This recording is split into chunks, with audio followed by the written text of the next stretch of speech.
Selamat siang semuanya. Perkenalkan, nama saya Diza dari kelompok 8 dan saya ingin menjelaskan organisasi Women's Electoral Lobby dan kebijakan publik. Jadi pada umumnya yang bahasan saya hari ini adalah pertama, bagaimana WL melakukan engagement terhadap kebijakan publik, bagaimana apa saja yang menjadi landasan pemikirannya, serta serangkaian kegiatan yang dilakukan oleh WL yang membuat organisasi ini unik untuk organisasi advokasi, khususnya untuk isu perempuan.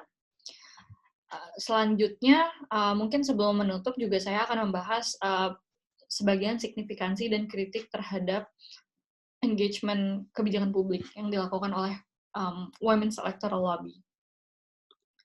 Nah, jadi langsung saja, di sini pada umumnya sebagai overview, Women's Electoral Lobby itu memang melakukan berbagai inisiatif, menggunakan berbagai medium untuk advokasi kebijakan publik.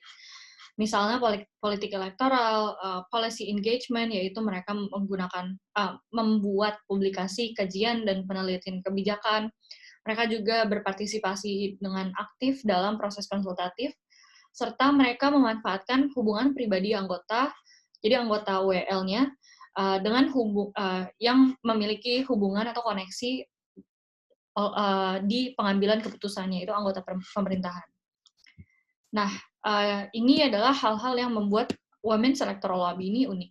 Karena pada saat itu khususnya, mungkin organisasi-organisasi advokasi isu perempuan lainnya tidak menggunakan hal-hal ini, tidak menggunakan medium ini.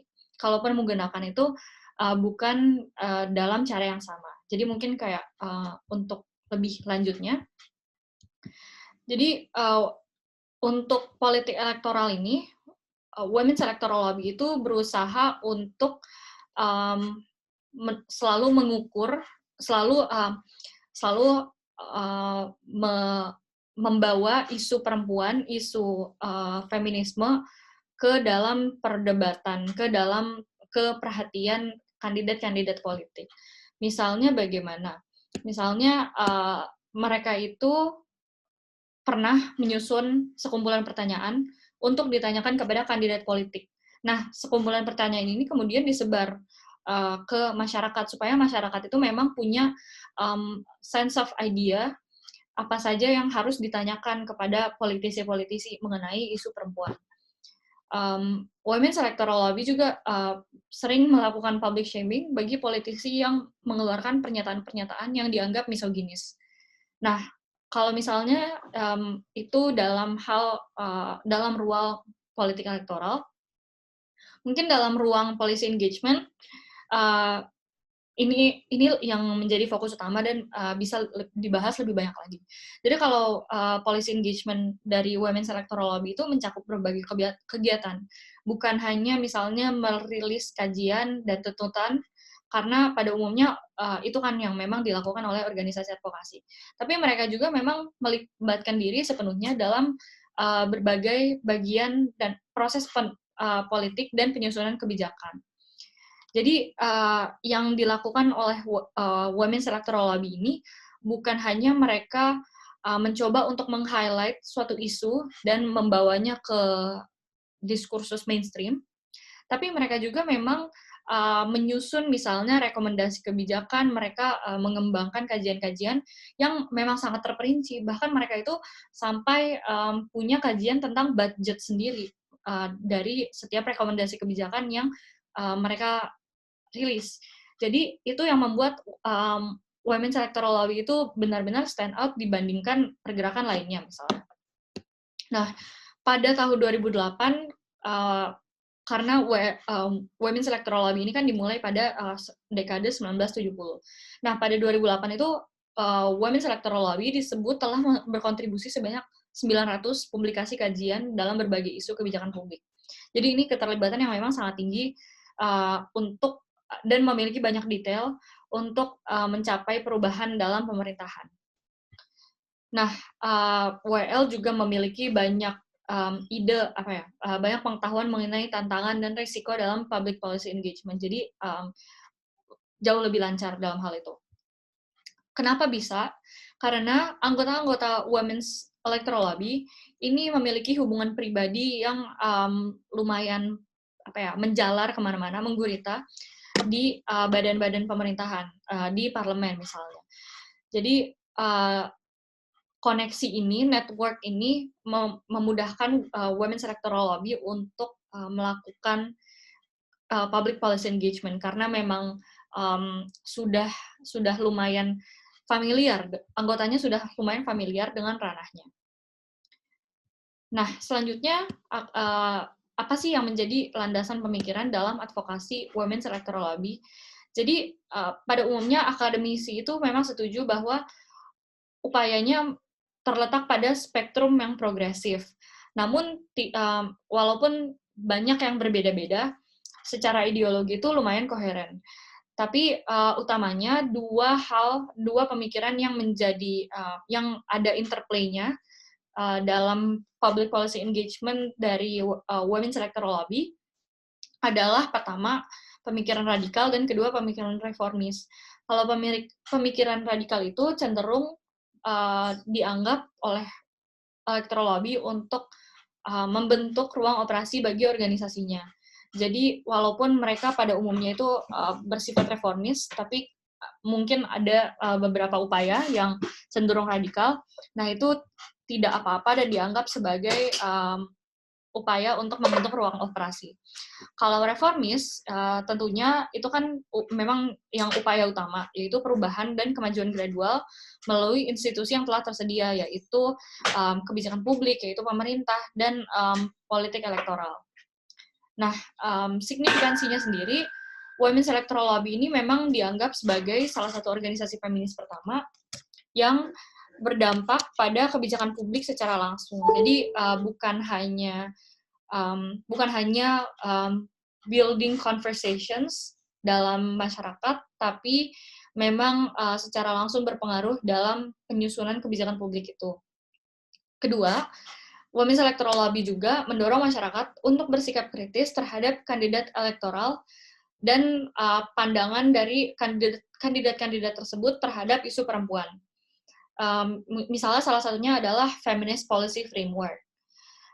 Jadi Feminist Policy Framework itu adalah suatu kerangka untuk mengukur misalnya kebijakan publik seberapa feministkah kebijakan tersebut, seberapa women friendly, women's rights friendly, if you may say.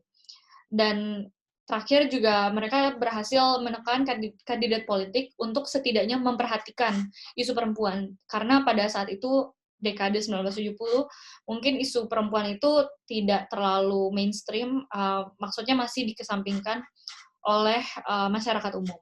Jadi itu yang paling penting. Nah, apa aja yang menjadi faktor keberhasilan dari advokasi dan engagement kebijakan publik ini? Yang pertama adalah tradisi dan sejarah liberalisme sosial Australia. Mereka itu ya udah karena memang cenderung terbuka terhadap diskursus baru, cenderung ya liberalisme sosialnya itu memang memberikan platform bagi Women's Electoral Lobby dan organisasi advokasi lainnya, sehingga tidak terlalu dikucilkan atau di-ostracize untuk melakukan advokasinya. Nah, yang kedua, mereka juga memiliki semangat, pada saat itu, mereka memiliki semangat reformasi, karena pada saat itu ada beberapa elit politik baru, generasi elit politik baru yang memang lebih progresif dan lebih reformis dibandingkan elit politik yang memang misalnya sudah lama di kancah politik Australia. Nah, yang ketiga adalah ada perubahan dan kemajuan atau progres dalam demografi. Jadi pada saat itu memang ada pergeseran generasi karena jumlah perempuan yang terdidik dan terlibat dalam angkatan kerja itu jauh signifikan lebih tinggi dibandingkan generasi-generasi sebelumnya. Pada saat itu mungkin kayak bisa disebutkan bahwa merupakan masa second wave of feminism, Jadi memang perempuan sudah banyak yang cenderung terdidik. Ketiga, terdapat pengaruh eksternal, yaitu pengaruh radikal dari gerakan sosial lainnya. Terutama misalnya gerakan anti perang Vietnam yang pada saat itu memang terjadi internasionalisasi, dan gerakan perempuan secara internasional. Lagi-lagi second wave feminism yang turut mempengaruhi dan mendukung keberhasilan dari Women's Electoral Lobby. Nah, mungkin terakhir adalah kritik terhadap public policy engagement ini. Karena electoral lobby-nya itu memang sangat fokus terhadap advokasi kebijakan publik, maka tentunya WL ini dikritik karena seolah-olah mereka menghilangkan dan memudarkan kolektivisme dalam gerakan perempuan. Jadi maksudnya kolektivisme ini apa? Ya, maksudnya adalah karena mereka itu sangat sangat bergantung pada level pendidikan. Mereka juga lumayan elitis dalam hal hubungan dan koneksinya ke pemerintahan, ke anggota pemerintahan. Jadi mereka itu bukan organisasi yang cenderung grassroots. Nah, ini mungkin yang jadi lebih dikritik oleh para penggiat gerakan sosial.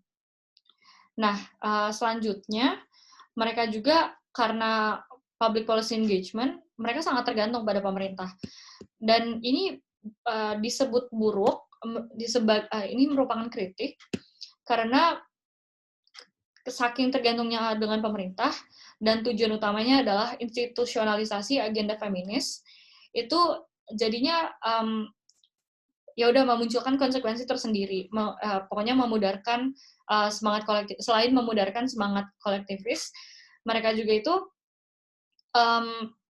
begitu pemerintah mengubah misalnya posisi atau meminimalisir medium untuk advokasi, mereka juga langsung terpengaruh. Jadi misalnya pada sejak 1999, pemerintah koalisi Howard ini menghapus dana untuk Badan Advokasi Perempuan, dan pemerintahnya itu menggantinya dengan 3 sekretariat nasional. Nah, pada saat itu sekretariat nasional itu memang hanya terdiri dari perempuan yang memang terdidik, perempuan yang dalam kancah politik, dan perempuan dalam bisnis.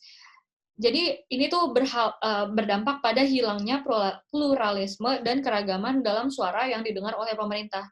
Secara khusus misalnya, kelompok-kelompok paling rentan dalam demografi perempuan, seperti kelompok perempuan dari latar belakang miskin, perempuan adat, perempuan yang tidak berbahasa Inggris, dan perempuan berkebutuhan khusus.